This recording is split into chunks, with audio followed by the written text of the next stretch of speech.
মাস এবং আমাদের সামনে শবে বরাত পুণ্যময় রজনী, একটা সৌভাগ্যবান রজনী। এছাড়াও খুতবার ভিতরে যা আমরা শ্রবণ করেছি অক্ষরে পালন করার তৌফিক দিন। আমরা সকলেই বলি আল্লাহুম্মা আমিন। আপনাদের সম্মুখে আজকে একটা মানুষের সংকল্প উপরে ছোট্ট একটি হাদিস আপনারা অনেকেই শুনেছেন, আজকে তার একটু রিপিট করা, আলোচনা করা। মানুষের সংকল্প, মানুষের নিয়ত, মানুষের তার মনের স্থিতি, এগুলোর উপরে কিন্তু নির্ভর করে তার কর্ম। একটা ব্যক্তি সে আজকে সকালে বার হচ্ছে, মাঠে হোক আর হাটে হোক, ঘাটে হোক আর বাজারে হোক, তার মনের ভিতরে একটা যদি চিন্তা থাকে যে আমি তাড়াতাড়ি করে বাজারটা করে এনে জুম্মার নামাজ পড়ব, এই সংকল্প তার যদি থাকে, তাহলে যে কোনো উপায় আল্লাহ তাবারক তাআলা তাকে জুগিয়ে দেবেন, জুম্মার নামাজ পড়ার মতো পরিস্থিতি করে দেবেন। কিন্তু কেউ যদি বাজারে, অন্য আর একটি লোক যদি বাজারে বার হয় কিংবা হাটে কিংবা মাঠে, আর তার মনে যদি ইচ্ছা হয়, যদি সময় থাকে পড়বো, নইলে পড়বো না। বিশ্বনবী সাল্লাল্লাহু আলাইহি ওয়াসাল্লাম বলেছেন, মান জাদ্দা ওয়াজাদা, যে ব্যক্তির মধ্যে চেষ্টা থাকে আল্লাহ পাক তার সান্নিধ্যে উপনীত করে দেন। বলি সুবহানাল্লাহ। তা আমার মধ্যে যদি সেই আদৌ চেষ্টা না থাকে, তাহলে কিভাবে আমরা সেই চেষ্টার সান্নিধ্যে উপনীত হতে পারি? মহান আল্লাহ রাব্বুল আলামিন কালামুল্লাহ শরীফের ভিতরে বলেছেন, আল্লাহ রাব্বুল আলামিন মানুষকে অতক্ষণ পরিবর্তন করেন না যতক্ষণ না পর্যন্ত সে নিজের থেকে পরিবর্তন না হয়। তাহলে আমাদের সংকল্পটা যদি আমরা নিয়তটা যদি করি যে মাঠে যাচ্ছি, যদি কাজ শেষ হয় তাহলে জুম্মার নামাজে যাবানি, নইলে যাব না। যদি বাজারে কাজ মেটে তলে নামাজ পড়বো না। তাহলে প্রথম সংকল্পই যদি আমরা এরকম করে নিই, তাহলে আমাদের সে কাজে তো আরো এগোবে না, সে কাজ আরো পিছিয়ে যাবে। কারণ শয়তান তো আমাদের প্রকাশ্য শত্রু। হয়তো সামনাসামনি এসে বলছে না যে এদিকে আয়, কিন্তু পরক্ষণেই আমাদের অন্তঃকরণে সেটা জুগিয়ে দেয়, কানে সেটা লিলিয়ে দেয়। এই যে একটা সংকল্পটা মারাত্মক বিষয় আমাদের মাঝে, আমাদের সমাজে, আমাদের নারী পুরুষ, স্ত্রী পুত্র, স্টুডেন্ট থেকে শুরু করে প্রত্যেকের মনের ভিতরে এই সংকল্পটা একটা সব কাজের উপরে একটা ভিত বলা যেতে পারে। এই ভিতটা মজবুত করার জন্য বিশ্বনবী সাল্লাল্লাহু আলাইহি ওয়াসাল্লাম তার অসংখ্য হাদিসের ভিতর থেকে সহিহ বুখারী শরীফের ইমাম বুখারী রাহমাতুল্লাহ আলাইহি তিনি টোটাল কিতাবটা লেখার প্রথমে তিনি এই সংকল্প নামীয় একটি হাদিস তিনি উল্লেখ করেছেন যে তোমরা এই কিতাব পড়ার আগে তোমাদের সংকল্পটা ঠিক করে নাও। হাদিসটি হলো এই, বিশ্বনবী সাল্লাল্লাহু আলাইহি ওয়াসাল্লাম বলেছেন, ইন্নামা আমালু বিন্নিয়াত ইন্নামা ইমরিয়ুম মা নাওয়া, তোমাদের সমস্ত কর্মটা নির্ভর করে তোমাদের নিয়তের উপরে। কে বলেছেন? বিশ্বনবী বলেছেন। তাহলে সমস্ত কাজকর্ম, সমস্ত বিষয়টা নির্ভর করে আমাদের নিয়তের উপরে। বিশ্বনবী তিনি বলেছেন, তাহলে আমাদের নিয়তের গুরুত্ব আছে কি নাই? আছে। দেখুন গুরুত্ব কতটা। ইমামে গজ্জালী রাহমাতুল্লাহ আলাইহি তিনি এই হাদিসটির ব্যাখ্যা লিখতে লিখতে তিনি লিখেছেন যে মানুষের মনের নিয়তটা কত গুরুত্বপূর্ণ বিষয়। এই বিষয়ে তিনি একটি ঘটনা আবৃত্তি করেছেন। তিনি বলেছেন যে একজন আল্লাহর ওলি, তিনি আল্লাহর ইবাদত বন্দেগী করতে করতে আল্লাহর সান্নিধ্য পেয়েছেন। তিনি যে দোয়া করতেন, আল্লাহ রাব্বুল আলামিন তার দোয়াকে কবুল করতেন। বলি সুবহানাল্লাহ। সুতরাং এই ব্যক্তি তিনি নিজে একা একই ভাবে আল্লাহর সবসময় জিকিরে মশগুল থাকতো। বৃদ্ধ মানুষ, এখন তার বয়স হয়ে গিয়েছে। তো ওই গ্রামে একটা মাঠের মাঝখানে একটি গাছ, যে গাছটায় লোকে মুখে এই রকম একটা প্রচার হয়ে গেছে যে ওই গাছে সুতো বেঁধে টাঙিয়ে দিলে, ইট ঝুলিয়ে দিলে যার বাচ্চা হয় না তার বাচ্চা আল্লাহ পাক দেয় না। শর্ত হলো ওই গাছে ইট ঝোলাতে যাবে। আমাদের এখানে কোথাও কি এরকম আছে জানি না, তবে নদীর ওপারে একটা জায়গা আছে বাকুলডাঙ্গা। আমি একদিন গিয়েছি, দেখলাম সে ঘরে এরকম জানালা কাঠে, সে জানালায় এত ইট ঝুলনে মাথা খারাপ, ইট ঝুলিয়ে রেখেছে। এগুলো হলো শিরকিয়াত কাজ। আল্লাহ রাব্বুল আলামিন সব গুনাহ মাফ করেন, কিন্তু শিরকের গুনাহ মাফ করেন না। তো এই সুতো বেঁধে বেঁধে মানুষ সব ঈমান হারা হয়ে যাচ্ছে। এখান থেকে কিছুদিন আগে আমরা শুনেছিলাম খাজুর ডেঙ্গিতে একটা মাটি লোক খাচ্ছে, শোনা গিয়েছিল, বাস্তব মানুষ খেয়েও। তার কিছুদিন আগে আমরা শুনেছি বাঁশ বাগানে গিয়ে বাঁশের কুঞ্চি রস খেয়েছে না, একটা মানুষ সব খেয়েছে। এখান থেকে 2018 সালের পরে যখন করোনা আসলো, এমন গোমূর্খ মানুষ আমাদের সমাজে আছে, গরুর পেশাবও খেয়েছে। খায়নি? খেয়েছে। মানুষের বুদ্ধিমত্তার কতটা পরিচয় দেখুন। এজন্য আল্লাহ রাব্বুল আলামিন বিশ্ব নবী সাল্লাল্লাহু আলাইহি সাল্লাম তিনি বলেছেন, তোমাদের নিয়তটা তোমরা সঠিক করো। মানুষ ওই গাছে সুতো বেঁধে বেঁধে সব শিরকে পরিপূর্ণ হয়ে যাচ্ছে সারা দেশ। এখনো পর্যন্ত আমাদের এলাকায় বটতলায় কিছু ইট ঝোলায় কি মাথাটা ঠোকে আমি জানি না, যদি ঠোকে কোরআন হাদিস অনুপাতে নিশ্চিত তারা শিরক, এবং শিরকের কোরআন হাদিস ইসলামে কোনো স্থান নেই। হয়তো দৈহিক ভাবে প্রতিবাদ না করতে পারলেও কথার মাধ্যমে এর প্রতিবাদ ধারাবাহিক চলবে ইনশাআল্লাহ। গ্রামের কিছু মানুষ ধর্ম পিপাসু, তারা ওই ব্যক্তির কাছে গিয়েছে, হুজুর লোকে সব ঈমান হারা হয়ে যাচ্ছে, ওই গাছটায় সুতো বেঁধে বেঁধে।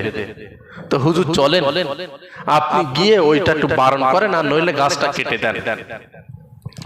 যদি বারণ করি, গ্রামে 5টা মানুষ শুনলো, কিন্তু আর বাকি 5টা মানুষ তো তারা অগোচরে থাকলো, তারা কিন্তু এসে সুতো বাঁধবে। সবথেকে উত্তম কাজ হবে গাছটা কাটা, তাই তো নাকি?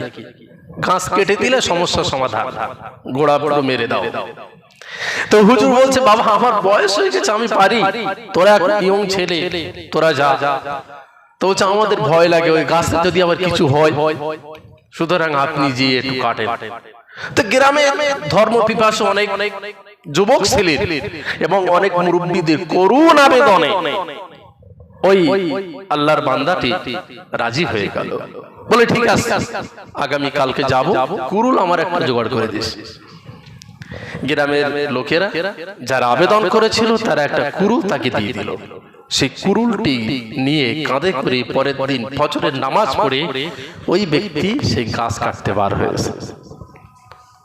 ইমামে গাজ্জালি রাহমাতুল্লাহি আলাইহি তিনি বলেছেন যে ইন্নামা আমালু বিন্নিয়াত, নিয়তের গুরুত্ব কি তার বর্ণনা তুলতে যে তিনি বলেছেন, ওই ব্যক্তি কুরুলটা কাঁধে নিয়ে যাচ্ছে, যেতে যেতে ফাঁকা মাঠের মাঝখানে যেহেতু গাছ, উনি যেতে যেতে অনতি দূরে গেলেই একজন আগন্তুক লোক, অপরিচিত ব্যক্তি তিনি আসলেন, এসে ওনাকে সালাম বিনিময় করলেন, অথবা এসে উনি বাধা দিলেন যে আপনি কোথায় যাচ্ছেন? বললাম আমি গাছ কাটতে যাচ্ছি। কেন কাটতে যাচ্ছেন? না, লোক সব সুতো বেঁধে বেঁধে সব শিরক কাজ করে করে ঈমান হারা হচ্ছে, ও কাটতেই হবে। তো বলছে না, তোমার আমি কাটতে দেব না, বয়স হয়ে গেছে, তুমি বাড়িতে চলে যাও। তো উনি কাটতে দেবে না আর ইনি কাটবে, দুজনের ভিতরে বিশাল একটা তর্ক বা একটা পরিস্থিতি তৈরি হলো। এমন কি দুজনের ভিতরে হাতাহাতি হলো। এই যে হাতাহাতিটা হচ্ছে, মানুষ ঈমান হারা হয়ে যাচ্ছে, সেইটা যাতে ঈমান হারা না হয় তার জন্য আল্লাহর ওলি উনি কুরুল নিয়েছে। আর যে বাধা দিচ্ছে, ও ওই গাছটা বেঁচে থাক, মানুষ ঈমান হারা হোক, ওতে কোনো অসুবিধা নেই। এই দুজনের ভিতরে ঈমানদারের আর বেঈমানের এই দুজনেরই মধ্যে তো যুদ্ধ হচ্ছে নাকি? দুজনের ভিতরে এমন এক ক্রমে দেখা গেল, সময় দেখা গেল যে আল্লাহর ওলি ওই আগন্তুক ব্যক্তিকে একেবারে উড় করে শুবিয়ে ফেলে তার বুকের উপরে বসে কুরুলটা নিয়ে উঁচু করে বলছে যদি তুই এবার বাধা দিস এই কুরুলটা দিয়ে তোর মুন্ডুটা দ্বিখণ্ড করে দেব। ওই আগন্তুক লোক তখন নিচেই পড়ে আর বুকের উপরে আল্লাহর ওলি বসে আছে, কুরুলটা উঁচু করে নিয়ে হাত জোর করে তখন ওই আগন্তুক ব্যক্তিটা বলছে, হুজুর আমার মারবেন না, আমাকে ছেড়ে দেন, আমি আপনার বাধা দেবো না, তবে একটা পরামর্শ আপনার দিতে পারি। আপনার সন্তানরা ঠিক মতো হয়তো খেতে দেয় না, আপনার খুব অভাব, তা আপনি বাড়িতে যদি যান গাছটা না কেটে আপনি যখন সকালবেলায় ফজরের নামাজ পড়তে উঠবেন দেখবেন যে আপনার বালিশের নিচে 3টে করে সোনার টাকা পাবে। কটা করে ভাই? গল্প কথা না, কিতাবের কথা বলছি, এখানে আছে। ইমামে গাজ্জালী রাহমাতুল্লাহ আলাইহি তিনি বলেছেন, লিখেছেন, আল্লাহর ওলি 3টে করে সোনার টাকা পাবে। এই ব্যক্তিটা আর বুঝতে পারেনি যে এটা কিসের প্রলোভন দেখাচ্ছে, তৎক্ষণিক রাজি হয়ে গেল যে ঠিক আছে, যদি না পাই তাহলে বলে কাটবো। বলছে হ্যাঁ হুজুর কাটবেন, আপনার বাধা দেব না। বাড়িতে আসলেন, এসে নামাজ কালাম পড়ে, এশার নামাজ পড়ে শুধু ভাবছে যে সোনার টাকা বালিশের নিচে থাকবে তো বিরাট ব্যাপার, কখন থাকবে তার ঠিক নেই, শুধু সোনার টাকা বালিশটা উঁচু করে দেখবো এখন এসে কিনা। তাহাজ্জুদের রক্ত বলছে যে দেখবো না, আবার ভাবছে যে না যদি দেখি তাহলে হয়তো আর টাকা আসবে না, সুতরাং ফজরের নামাজ পড়ে দেখার কথা বলেছে, এখন আর মনে হয় উঁচু করা যাবে না। এরকম করতে করতে সারা রাত টেনশন। ফজরের নামাজ অন্তে বালিশটা উঁচু করে দেখে সত্যি সত্যি 3টে টাকা, সোনার টাকা জলজল করছে। 3 কটা বলেন? 3টি। কিসের টাকা? সোনার। তো সোনার টাকা পেয়ে উনি বললো যে তাই তো, যে সত্যি সত্যি তাহলে ওই ব্যক্তি সাধারণ না, অন্য কিছু একটা। কখন আসলো? আমি তো সারা রাতই জেগে, কখন আমার বালিশের নিচে টাকা দিল? তাছাড়াও চতুর্দিকে ঘরে দরজা জানালা আটকানো। দ্বিতীয় দিন ঈশার নামাজ পড়ে আবার ওই রকম ভাবে শুয়ে পড়লো। দ্বিতীয় দিনে যখন বালিশটা উঁচু করে দেখে 2টো টাকা। প্রথম দিন কটা ছিল? দ্বিতীয় দিনে 2টো, তৃতীয় দিনে 1টা মাত্র। তৃতীয় দিনে কটা হলো? 1টা। চতুর্থ দিনের মালায় উঁচু করে দেখে যে শূন্য, কিচ্ছু নেই। তাহলে প্রথম দিন 3টে, দ্বিতীয় দিন 2টো, আর 3 নম্বরের মাথায় 1টা, চতুর্থ দিনে টাকা নেই। এইবারে রাগ টাকা, আমার টাকা কোথায় গেল? আজকে গাছ কেটে তারপর ছাড়বো। ইমামে গাজ্জালী রাহমাতুল্লাহ আলাইহি তিনি লিখেছেন, আল্লাহর ওই বান্দা তখন কুরুলটা কাঁধে নিয়ে গাছ কাটতে যাচ্ছে। ঠিক প্রথম দিন যেখানে বাধা দিয়েছিল ওইখানে এসে আগন্তুক লোক বাধা দিল, হুজুর কোথায় যাচ্ছেন? গাছ কাটতে। বলছে গাছ আমি কাটতে দেবো না। বলছে তুই না কাটলে আজকে এই কুরুল দিয়ে তোর মুন্ডুটা 2টো করে দেবো। কথাবার্তা হতে হতে, ঝগড়া হতে হতে দুজনের হাতাহাতি হলো।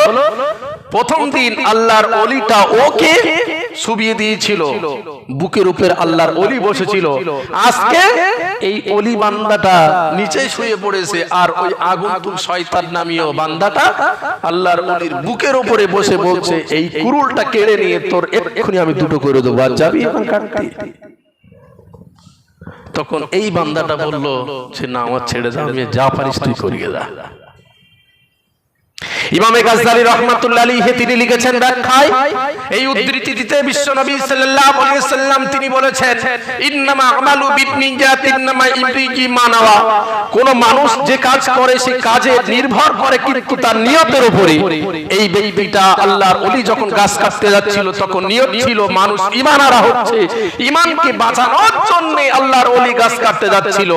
দ্বিতীয় দিন যখন গাছ কাটতে গিয়েছে তখন তার নিয়ত ছিল ঈমান বাঁচানোর জন্য নয়, মানুষকে পথারার জন্য নয়, ওই সোনার টাকা পায়নি তার জন্য। তাহলে 2টো নিয়তের মধ্যে পার্থক্য আছে না? এই জন্য প্রথম দিন ঈমান বাঁচানোর জন্য গিয়েছিল, তার নিয়ত ছিল, সেই জন্য আল্লাহ রাব্বুল আলামিন তাকে মদদ দিয়েছিল, আল্লাহর ওলি জিতে গিয়েছিল। দ্বিতীয় দিন নিয়ত হয়েছে দুনিয়ার লোভ, তাই দ্বিতীয় দিনে সে হেরে গেল। এর দ্বারাই ইমাম গাজ্জালী রাহমাতুল্লাহ আলাইহি তিনি লিখেছেন, বান্দা তোমরা জেনে রেখে দাও, সংসারে কাজ করো, সামাজিক কাজ করো, রাজনৈতিক কাজ করো, পারিবারিক কাজ করো, আর যে কাজ করো না কেন, হাটে যাও, মাঠে যাও, ঘাটে যাও, সব কাজের কিন্তু মূল দণ্ড যেটা সেটা হলো তোমার নিয়ত। কথা বুঝেছে কি? সেজন্য আপনাদের কাছে আবেদন, একান্ত নিবেদন, আপনারা মাঠে যান, সকালবেলা মাঠে যাচ্ছেন, নিয়ত করেন যে না তাড়াতাড়ি কাজটা করে এসে জোহরের নামাজ পড়ব, আপনার কাজে আল্লাহ পাক বরকত দেবে। আপনি যখন হাটে যাবেন নিয়ত করবেন যে আমার হাট বাজারের কাজটা মিটিয়ে এসে আমি জুম্মার নামাজে আসবো। মেয়েরা যখন রান্না করতে যাবে তাড়াতাড়ি রান্না বান্না সেরে গোসল করে আমি নামাজ পড়বো, এই নিয়ত যদি থাকে তাহলে ওই কাজে কি হবে? বরকত হবে। আর নিয়ত যদি থাকে সময় পেলেই হবে, আর নাইলে কি হবে? আগে কাজটা করে নে। নিয়তে যদি আপনার সংশয় থাকে, বিশ্বাস করুন রাসূলুল্লাহর হাদিস এবং ইসলাম সরাসরিয়াতের অনুপাতে এটাই প্রমাণ হয় ওই কাজে আপনার বরকত হবে না। এজন্য বিশ্ব নবী সাল্লাল্লাহু আলাইহি ওয়াসাল্লামের অসংখ্য হাদিসের ভিতর থেকে ইমামে বুখারী রাহমাতুল্লাহ আলাইহি অত বড় একটা মুহাদ্দিস, তিনি অতটা হাদিস রচনা করেছেন বটে। প্রথমে এই হাদিসটি উল্লেখ করেছেন, তোমরা এই বুখারী শরীফ পড়ছো, এই বুখারী শরীফ শুনবে, কিন্তু সর্বপ্রথম তোমাদের মনের নিয়তটা ঠিক করে নাও। যারা বুখারী শরীফ পড়বে তোমার নিয়তটা জানো, এই বুখারী শরীফের বর্ণনা বিক্রি করে না দিয়ে দাও। তার মানে বুখারী শরীফ বর্ণনা করে করে ওয়াজ নসিহত করে করে তার কাছ থেকে হাদিয়া নিয়ে টাকা নিয়ে পকেট গরম করবে, তোমার সংসার চালাবে, রাহাজানি করবে, এই নিয়তে তুমি বুখারী শরীফ পড়তেছো না, এই নিয়তে কোরআন পড়তেছো না, এই নিয়তে ইসলাম জানতেছো না। তোমার নিয়তটাকে সঠিক করো। তোমার নিয়ত যদি হয় আল্লাহর ইবাদতের জন্য, নিয়তটা যদি হয় ঈমান বাঁচানোর জন্য, নিশ্চয়ই আল্লাহ রাব্বুল আলামিন আমার আপনার এই কাজে সফলতা দিবে। জোরে বলি সুবহানাল্লাহ। এই বলি সংক্ষিপ্ত বক্তব্য ইতি টানছি। ওমা আলাইনা ইল্লাল বালাগ। আসসালামু আলাইকুম ওয়া রাহমাতুল্লাহি ওয়া বারাকাতুহু।